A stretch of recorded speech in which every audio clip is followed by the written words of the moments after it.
18 e 19, o Radar de Notícias está de volta para o segundo bloco no qual teremos uma importante entrevista, bastante aguardada também pela nossa audiência.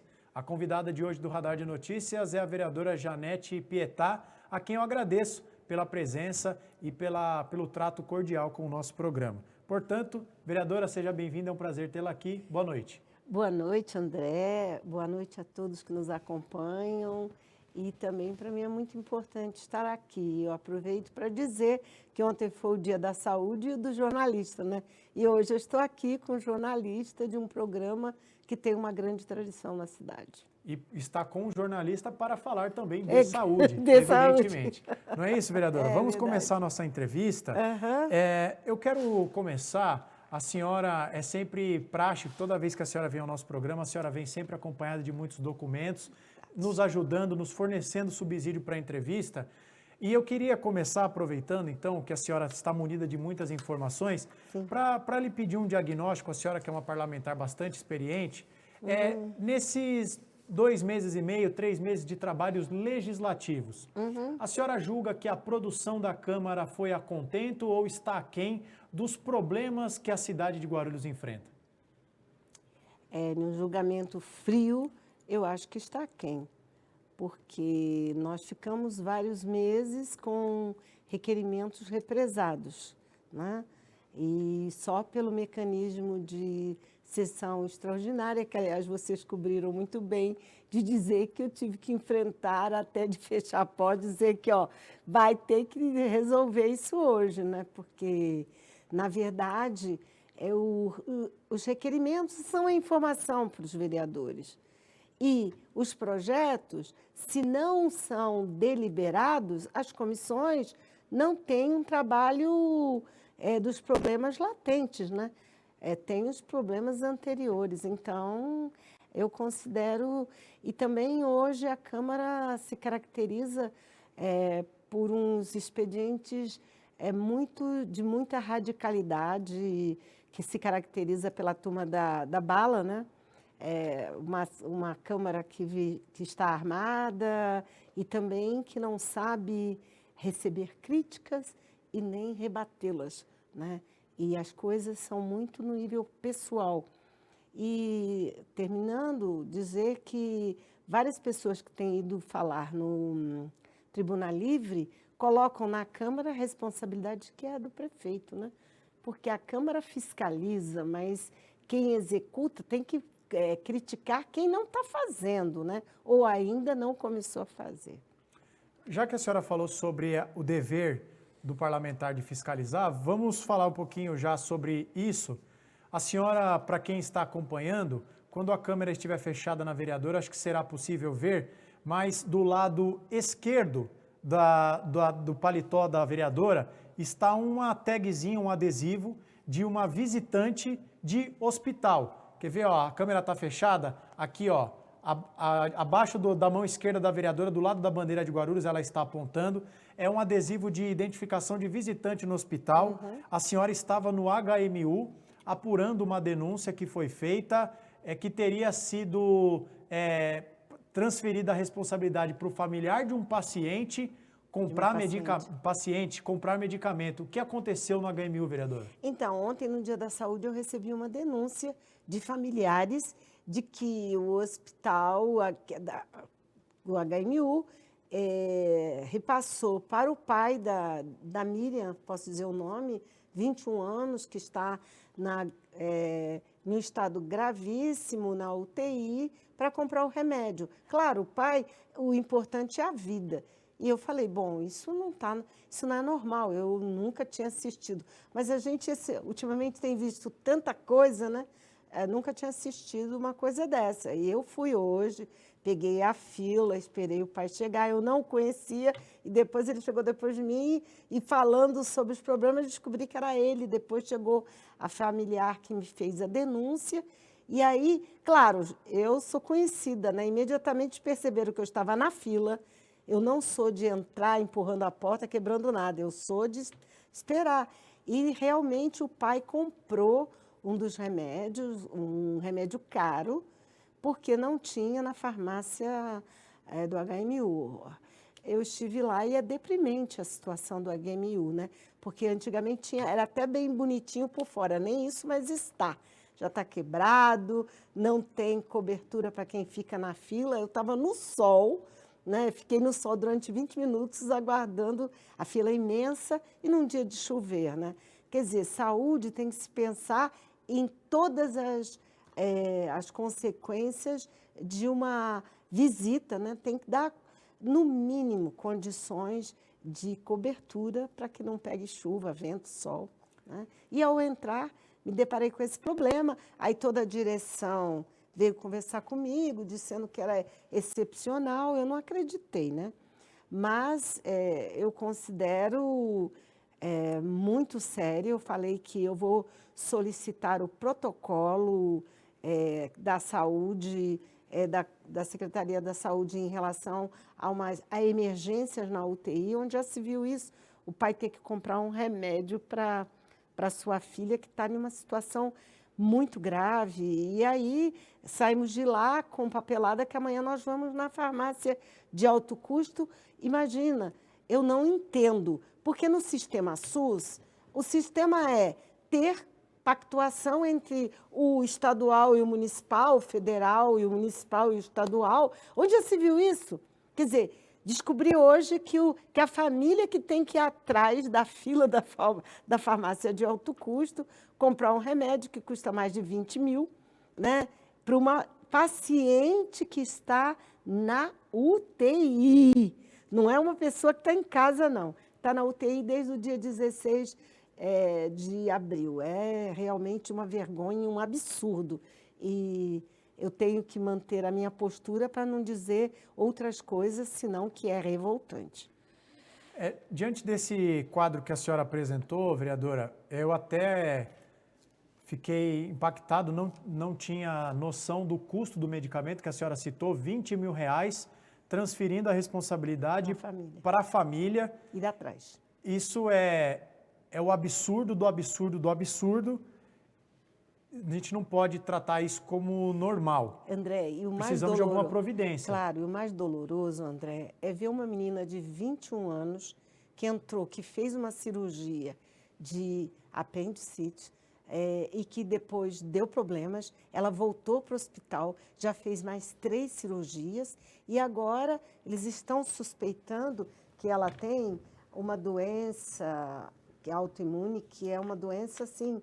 Eu até anotei o nome porque é uma doença que, a meu ver, eu não a conhecia, não sabia como eram as consequências na vida da pessoa, né? Aqui está. Estão com suspeita, ainda não tem um quadro. Ela está desde 16 de fevereiro. Não se tem um diagnóstico do quadro atual, mas o quadro está agravando e é uma suspeita de doença de Crohn, que é uma infecção grave, autoimune. E a questão é que uma jovem de 21 anos, que já está entubada e que não está reagindo e que estão tentando descobrir qual o problema dela. E a senhora, desculpe interrompê-la, a senhora teve a oportunidade de ter alguma agenda com o secretário Márcio Chaves? Sim. Qual a avaliação que a senhora faz da gestão dele até aqui? Olha, eu vou fazer uma análise da gestão do Lucas, Okay. Porque ele é que é o prefeito, porque ele que define quem, ou definiram, não sei se ele definiu, se quem definiu o secretário. A impressão que eu tive é que é uma pessoa técnica, que entende do SUS, né? E que disse que iria tentar resolver as graves questões da saúde aqui na cidade, que ele nem tinha dimensão quando veio do quadro grave ou gravíssimo que estava a situação da saúde. Agora, eu gostaria de deixar bem claro que saúde é vida ou morte. Eu, inclusive, ontem comecei a contar o tempo, né? Tic-toc, tic-tac, tic-tac, tic-tac. É o reloginho, E a questão tá, 100 dias não dá para dizer tudo, mas pelo menos a gente deveria sentir já algumas iniciativas que apontassem seriedade, né? Eu vou entrar aqui em uma questão muito grave. Por exemplo, eu perguntei quantos médicos foram contratados. Se saíram 300, eu recebi o nome, né, e o tipo de médico, de família, de urgência. 13 médicos, de 300, né, isso significa menos de 5% de resolutividade de uma questão gravíssima. Porque aqui nós estamos falando de urgência e emergência. Alguns de urgência e emergência, desses 13, só 3. Os outros são das UBSs, que eu acho que é a entrada mesmo, a entrada é prioritária. Mas urgência e emergência, não há tempo de esperar. E eu, sinceramente, temo muito pela vida dessa menina, porque é muito grave, né? É muito grave. E amanhã nós vamos acompanhar essa ida, e diz que na farmácia de alto custo, o protocolo é a família ir buscar. Agora, o problema é que a família vai buscar. Guarulhos tem uma farmácia de alto custo. Olha, 1.300.000 habitantes para uma farmácia estadual de alto custo. Governador, tem que tomar uma providência. Guarulhos não é Itaquá nem Mogi, né? Guarulhos tem que se ver que nós teríamos que ter, no mínimo, em cada região, uma farmácia de alto custo. As pessoas ficam lá de madrugada. E essa questão é uma questão de uma interlocução do secretário e do prefeito, porque ele tem acesso também, com o governador e o secretário de saúde, né? Então, um dos problemas é esse. Até agora, e a resposta, ela veio dia 18 de março, até 18 de março era esse o quadro, e todos reclamam dessa questão. Em algumas UBS, vamos dizer a verdade, esse quadro não está com problema. Eu digo, por exemplo, Tranquilidade, tem um quadro completo de médicos, mas se eu não sei se foi resolvido um neurologista no Hospital da Criança. Eu não sei como está sendo resolvido o problema dos CAPs, que precisam de médicos especializados para essas questões. Então, a resposta, eu perguntei quantos, e também se tinha processo seletivo para contratação emergencial. Não me responderam. Bem-vinda ao clube, vereadora. As nossas demandas também ficam de forma incompleta, vem a resposta que convém. Bem-vinda ao clube, estamos juntos, né? E, olha, eu estou dando um exemplo concreto, né? E isso é fundamental, porque, olha, nós estamos entrando num período sazonal de gripes, possível retorno da Covid, sem falar as questões da pandemia.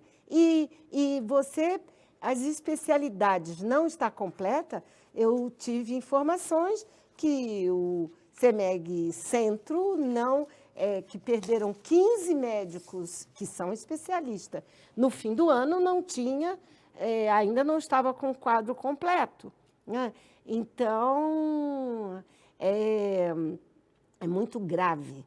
E aí eu quero pegar o programa de governo do atual prefeito Lucas, né? Porque eu estou analisando e eu disse, eu vou cobrar item por item. Eu fiz, inclusive, um resumo, aqui está ele inteiro, não vou te dar porque eu continuo amanhã com esse, você pode pegar. Então, diz o seguinte, que priorizar o essencial é uma gestão eficiente.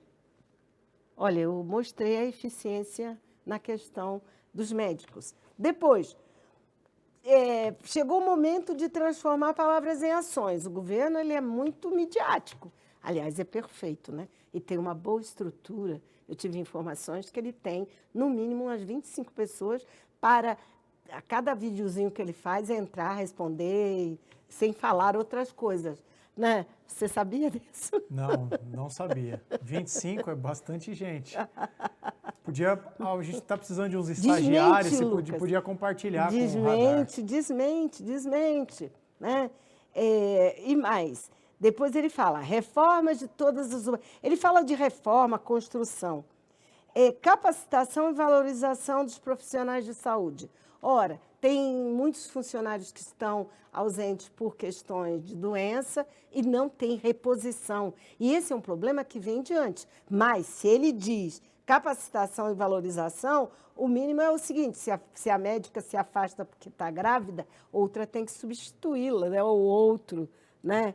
Vereadora, mas, por exemplo, Por exemplo. na semana passada o vereador Laércio Santos esteve aqui conosco e ele citou que das informações, das apurações, as informações que chegam ao mandato, de restos a pagar da gestão Guti para a gestão Lucas, ficou algo em torno de 950 milhões de reais, quase R$ 1 bilhão.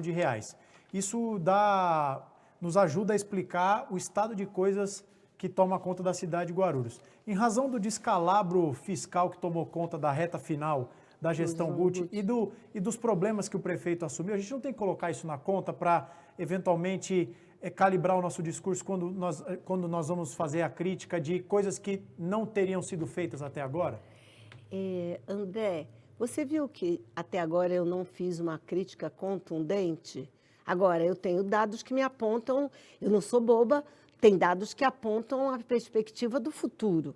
Se em 2023 gastou 26,8% na saúde, 2024, 23%, e o orçamento que foi aprovado para esse ano, 21%, quer dizer, isso aí é uma precarização, porque saúde precisa de investimento maciço, porque o mínimo é 15%.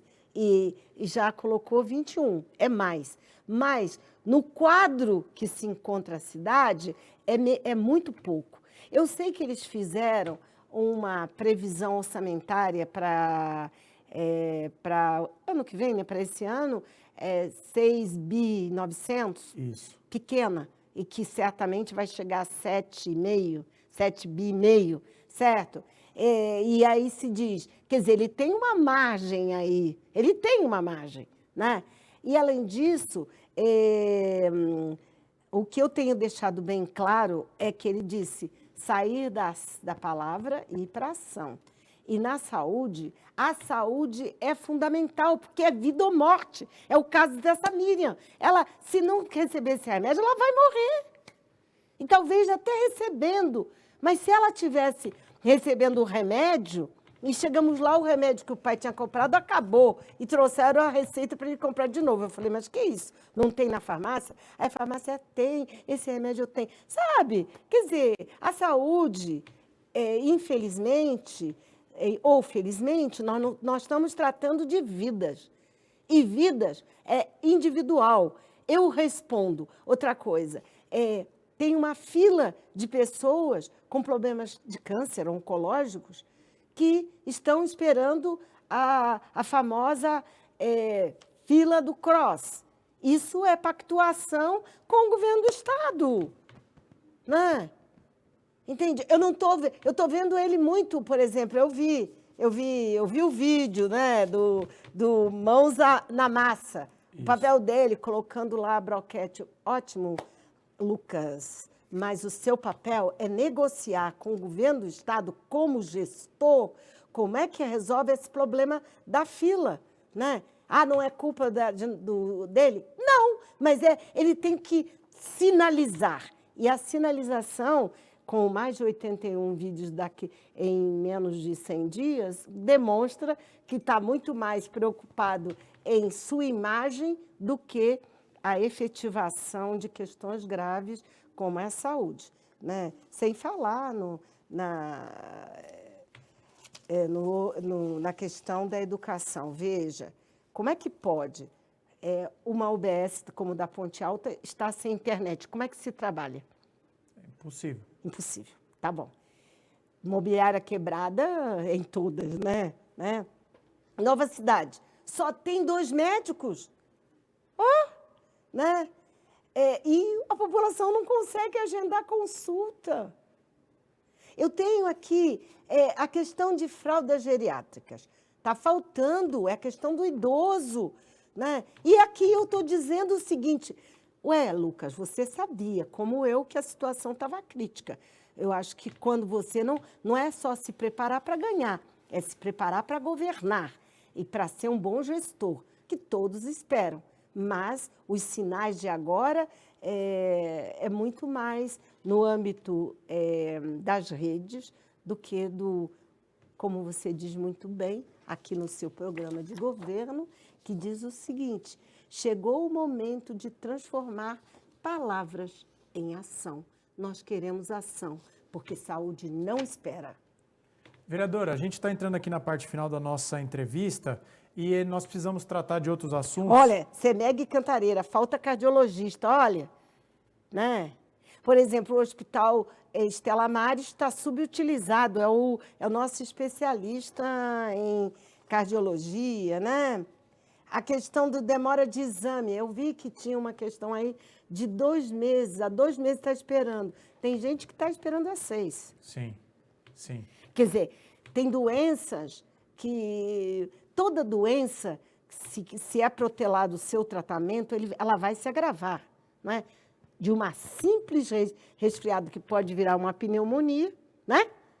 Sim. Falando nisso, a vacine-se, porque nós estamos entrando num momento de muitas incidência de gripes e demais. Então, não há, ouça o que eu digo, tem que se voltar para a saúde e dar resposta. E a saúde, eu pergunto, que autoridade tem o secretário de intervenção no conselho? Né? Eu acho que, eu não sei se tem, eu acho que não. Independente, quer dizer, questionar um fórum que já existe há 30 anos, a meu ver, precário, né? Vamos falar sobre eleição. A senhora, por acaso, tem a pretensão de ser candidata a deputada em 2026? Olha, eu quero dar uma notícia para vocês que a rede, que é federada ao PSOL, vai ter seu congresso nesse fim de semana em Brasília. Eu estou indo, inclusive, eu divulguei isso porque foi uma questão da Câmara que chamar sessão extraordinária em véspera de semana que todos... E, para mim, coincidentemente, vai ser lá. Então, o partido, eu sempre estou à disposição do partido, né? E eu sou nova no partido. Eu tenho que aprender, apesar da minha experiência, né? E eu quero deixar bem claro que eu sou uma pessoa de experiência e o partido estou sempre à disposição de enfrentar qualquer desafio. Mas é uma questão partidária e uma questão de correlação de forças na federação. E o que há de verdade na conversa de que a rede poderia desfazer a federação com o PSOL e eventualmente se federar com o PT? Eu acho que é fake news. Claro, é fake news. Agora, você ouvir, talvez, uma pessoa como o Rondolfo, o senador, ele saiu da rede e foi para o PT. Quer dizer, a insatisfação, talvez, de uma pessoa ou de um grupo pode fazer elucubrações nesse sentido. Mas eu pertenço a um grupo que é ligado a Marina Silva, que é a Rede Vive. E eu estou muito disposta a construir uma rede e colocar, fortalecer a questão aqui na cidade, no Brasil e no mundo da questão da sustentabilidade, né? Como nós vamos ter a COP30, que eu estou querendo aprender e participar. Então, política, as pessoas pegam muito mais alguns aspectos assim possíveis, mas não necessariamente majoritário. Né? É possível tudo de uma pessoa. Eu mesmo posso falar uma coisa aqui que pode levar a uma... Certo, mas uma pessoa ou um pequeno grupo não significa que seja a concepção majoritária do partido. Mas isso, semana que vem, eu darei para vocês todas as informações das resoluções da rede. Mas eu estive na conferência estadual e nela tinham representantes do PSOL, da rede, até de outros partidos, e ficou para mim muito claro a importância de fortalecer essa federação que tem aspectos, a meu ver, muito democráticos, tais como a Marina votou no Lula e a Heloísa Helena, que hoje é porta-voz, votou no Ciro. Isso pactuado. Eu, por exemplo, votei e fiz campanha para o Eloy Pietá e o PSOL fez campanha para o PT.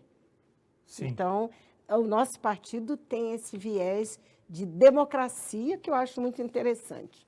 E para a gente encerrar, já que a senhora falou de democracia, 18h45, a senhora é uma parlamentar da oposição, bastante fiscalizadora, tem diálogo com o prefeito, voltando para a gente amarrar essa marca de 100 dias, há diálogo com o prefeito, ele que era vereador junto com a senhora na legislatura anterior, ou é uma relação intransigente, portas fechadas na prefeitura? Como que a senhora definiria a relação da senhora, parlamentar de oposição, com o prefeito Lucas?